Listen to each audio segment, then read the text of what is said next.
Okay, in the time we have left, I do want to get to this slightly less serious topic, but I found this really interesting, and it's so right up our alley. It's just kind of alley, right up our alley. It's just very, we're uniquely kind of positioned to comment on this, but there was a clip of Marc Maron, who was on with Howie Mandell, and he was kind of talking about the state of comedy post Donald Trump being elected.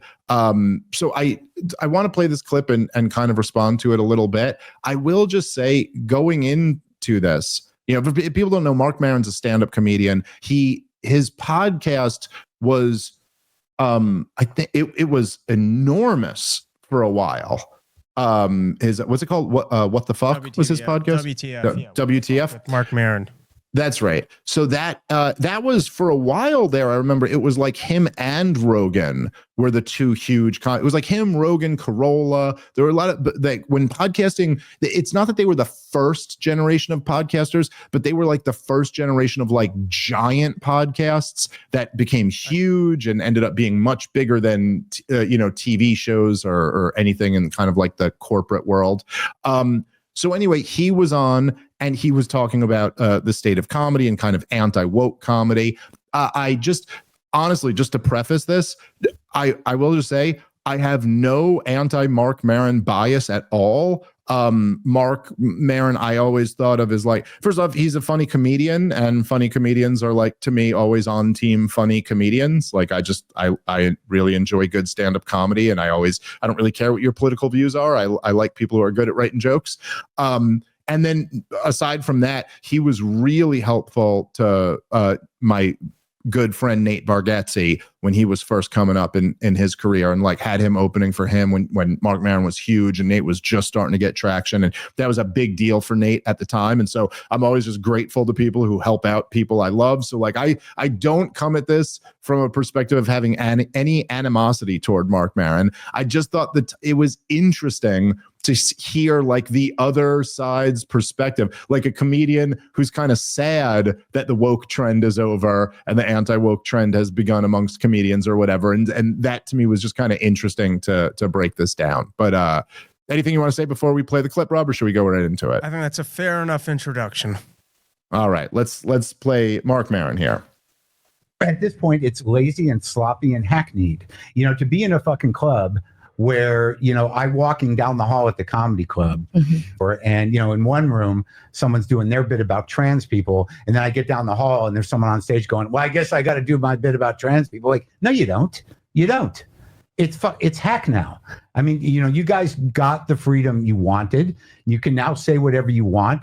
They're defeated. Their rights have been denied. The policies that you guys encouraged with your stupid material are now policy. And now, half the people under let's the pause it umbrella already of anti-woke.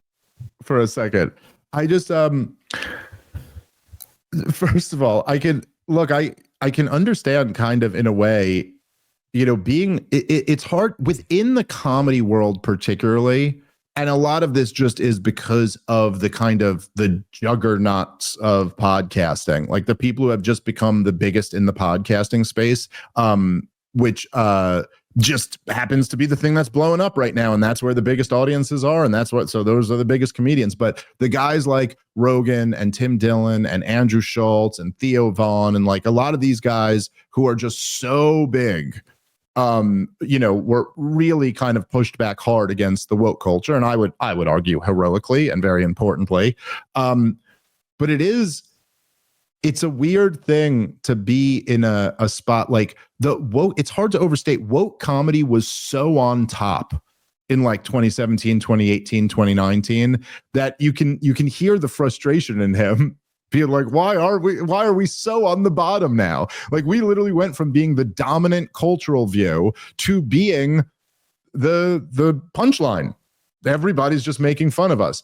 But the issue here is that, and look, I'm never defending hack comedy. There's a lot of lazy comedy out there, and people, this is always the truth. There's a lot of comedians who do low-hanging fruit and do like kind of the easiest jokes, and it's not that original, it's not that funny.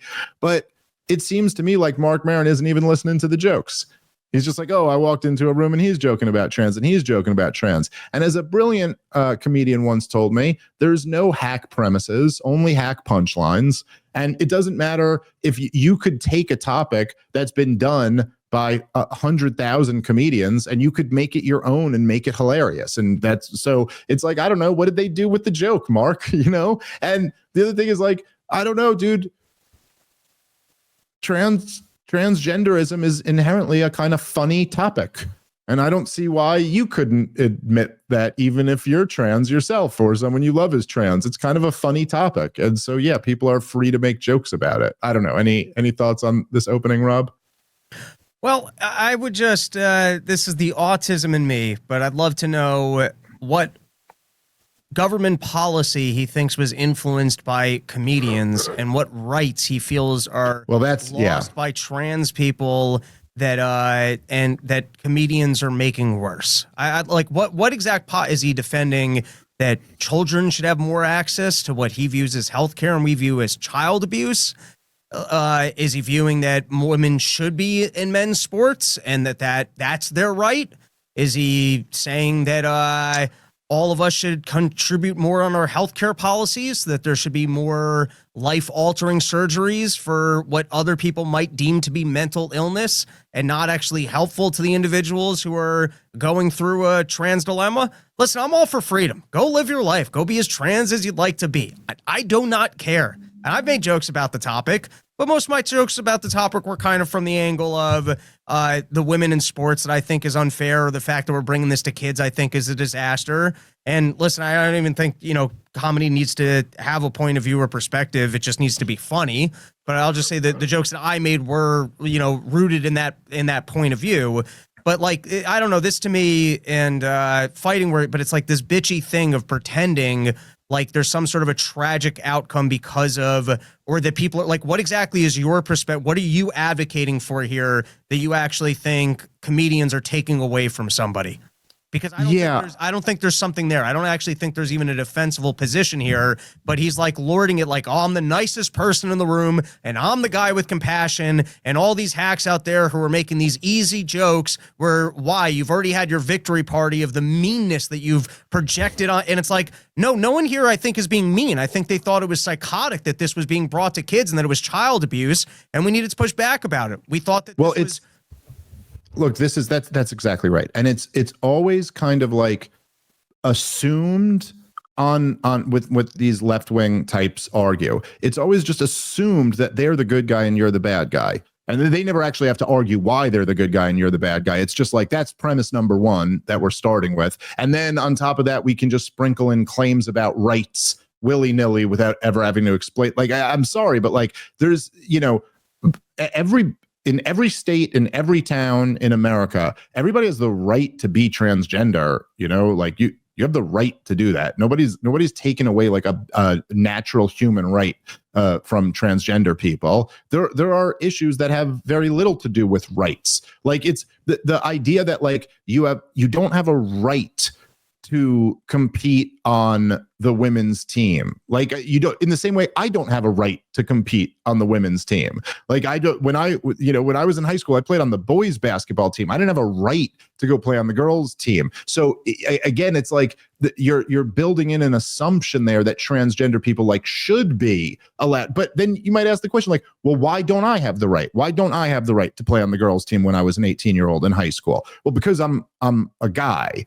And that's not because I identify as a guy. It's a biological thing because you are a man. So biology doesn't change with your view. That's not a hateful or like, again, it's like they conflate that as if like we're just being a dick. Like I'm just saying like, hey, everyone go pick on and laugh at the transgender person. Make that person whose life is already difficult more difficult. But like that's not what any of the comedians that he's talking about have ever said or anything close to that. And that's never the spirit of their jokes, Like and how about like, in fact, I think a lot of, if you go look through the years of the woke shit, a lot of those transgender activists, maybe they were the mean ones. Maybe they were the ones who were like being a dick to other people. So again, it's just, he's not really making any argument. He's just asserting that you guys all like that. And it's such a, like objectively, it's such a false interpretation of what's going on. Like none of us are saying be dicks to trans people and take away their rights. But anyway, let's keep playing. Like, I mean, just sorry, go ahead. To press on this, if he was here, I would love to know, do you think that children should be taken away from parents who don't believe in gender affirming care and that the government should take them for their health and well-being? Yeah, like what is the right? And the state should sponsor the gender affirming care? Like, is that what you believe? Do you also think that we should be teaching in schools or be more accepting of this, even though bottom surgery, I think, is mostly harmful to individuals? I mean, I haven't done all the research on adult gender affirming care, but it doesn't seem like the technology really supports it. And so, I mean, how much do you want to advocate for something that's you just be like lifestyle? So, yeah, well, before you say something like that, like what specifically are the rights that transgender people used to have that they no longer have since Joe Rogan ruined the world or whatever? Because it does, like, I'm just saying, and I'm not trying to psychoanalyze Marc Maron, but it does just come off that maybe you're like a little bit upset that and the market kind of dictated that you're not the guy anymore. And trans was kind of the pinnacle of a woke attitude that I mean, it was highly destructive to our country and our culture. And so like that, this is just kind of like the pinnacle and the most silly thing of the stupidity that we ignored in some sort of a socialist concept for fairness, which also included, trying to expand green energy. It also, you're not nice if you're not staying home and getting a COVID shot. You're going to kill grandma. It was all just this sick lunacy of socialism and fairness that people like us identify as being destructive and have different ideals and push back on. But no, he's just, without making an argument, any claims, he's the nice guy here, and he wants to defend what we all rejected because it was destructive. It's not that we're mean people. That's right. We have a different outlook. Also, just when you're talking about kind of like a socialist, like cultural phenomenon, it's like, and part of this is that it was, and the through line through the COVID stuff and all of this was that it for most people, I think it was like when it actually came to the issue of people who are transgender, we were all just like, I don't know, like, yeah, we were pretty libertarian about it. We were like, it's your life, man. Live your life the way you want to. And I always, and still to this day, I always operate under the principle of like, don't be a dick to people.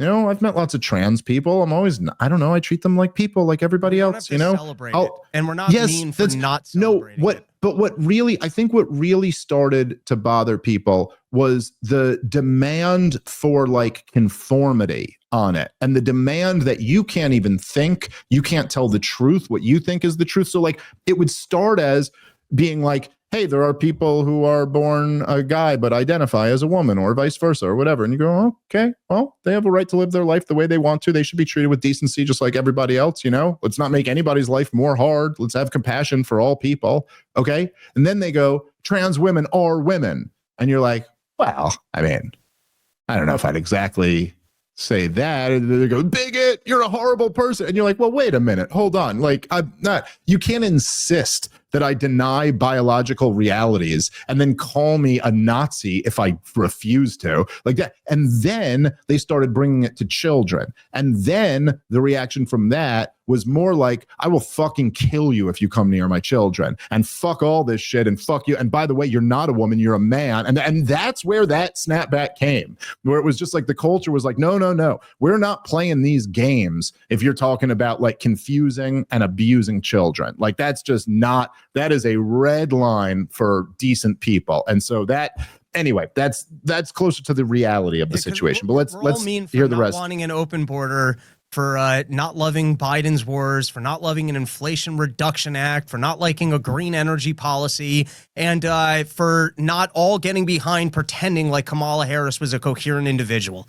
It's the meanness of comedians that we didn't rally behind Kamala. We weren't willing to go around with the LARPing of pretending like Joe Biden didn't have dementia. And then when they replaced her with the dumbest individual on probably in all of American politics, the fact that we weren't all just able to get behind her and go, you know what? It's more important for this woke thing, which is against my interest, because it was actually a lot of just censorship for funny jokes.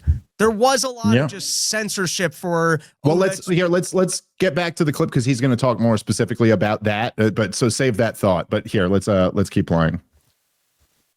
We've lost a tremendous amount of democratic leaning ideas and movements. So whether they knew it or not, that's what they were spearheading. So now it's reality, and you want to still keep kicking them? I don't know that the comedians have had that much power. Are you fucking out of your mind? No, I'm being serious. Joe Rogan. I'm not going to. No, go ahead. Go ahead. You know, you can't separate. Like, if the movement is like, you know, we're being censored. No, you're not. You're not. There's no constitutional censorship issue with your free speech. You say things, censored. And in a democratic shit. I was censored. Yeah, I mean, that's just not true. My channel was censored multiple times. Well, here, let's my analysis for COVID, which was right. Yes, you're absolutely. Also, well, energy and vaccines. Well, hold on. Let's just let him finish his thought here, because I want you to make this point, but I want to finish his thought because it actually is worse than just that. So here, let's keep playing, and then we'll get back to this. Show of an environment, you know, like Twitter or whatever, there's cultural pushback, but that's a specific issue. To frame it as some sort of free speech problem was a misdirect. It wasn't. Okay. It wasn't a free speech problem. Right, it was that people were getting cultural. Okay, so he's saying, oh, you're confusing a free speech problem with getting cultural pushback. Now, again, like I said, I have no anti-Marc Maron bias, but Marc Maron doesn't know what the fuck he's talking about here. He just doesn't know what the fuck he's talking about. Like, I'm sorry. No, that is not true. That is absolutely not true. Like, you would not say if there was let's say there was a journalist writing for a newspaper who wanted to write some piece, and let's say the readers of the newspaper were like, oh, we hate this guy and we don't want this piece in the newspaper, so they didn't run it. You could say that's cultural pushback. That's not a violation of free speech. That's not a constitutional issue.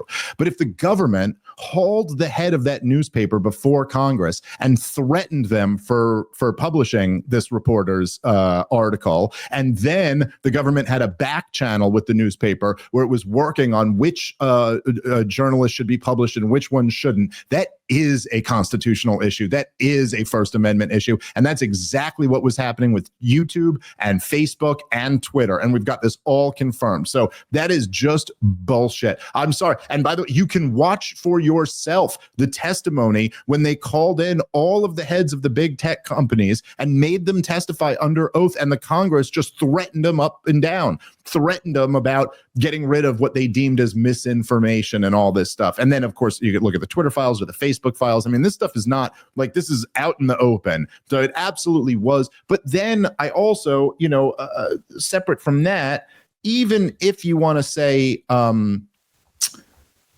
if you want to say that, even say like corporations just like firing you or shutting down speech, if you want to say that's not a constitutional issue, it's like fine, but it's not exactly just cultural pushback either. Like the irony here is that Marc Maron is actually suffering from cultural pushback, like genuine, organic cultural pushback. And what he's doing on this show is genuine, organic cultural pushback.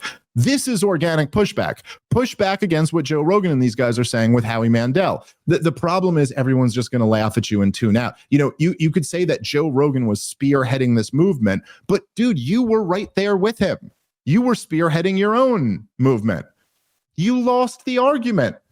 Like, the people stopped listening to you and kept listening to him, and in fact started listening to him in much bigger numbers. And so that's the cultural pushback element. But don't tell me that, like, the idea that a leftist is coming out here and saying that a giant corporation dictating who can speak and who can't speak is cultural. Like, even if you wanted to say that wasn't a First Amendment issue, it's not cultural pushback. And it's very like, right, Rob, don't you remember just not that many years ago when Mitt Romney made that dumbass comment about how corporations are people? And you remember when the left lost their mind? Like, what do you mean? Rightfully, the left lost their mind. You're taking some legal term and then applying it like corporations are people. No, they're not. They're legal entities. You know what I mean? This is different than a human being. But what is this other than a different way of claiming the same thing? Oh, YouTube censor, like, even if it wasn't done at the direction of the government, YouTube censoring you, Rob, that's culture. That's the people.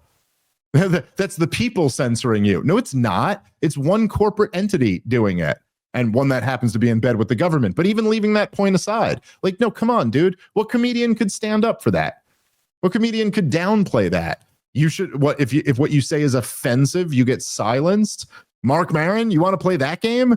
I mean, okay, but then of course and now you're upset that the cultural wind is blowing another direction. But really, Marc Maron, you should be happy that we are all just better people than you. You know, because like none of us are sitting here and going, "Hey, I find what Marc Maron's saying offensive. You should have your life ruined. You should be silenced." Guys like me and you are going, you should keep putting your podcast out and see who listens to who.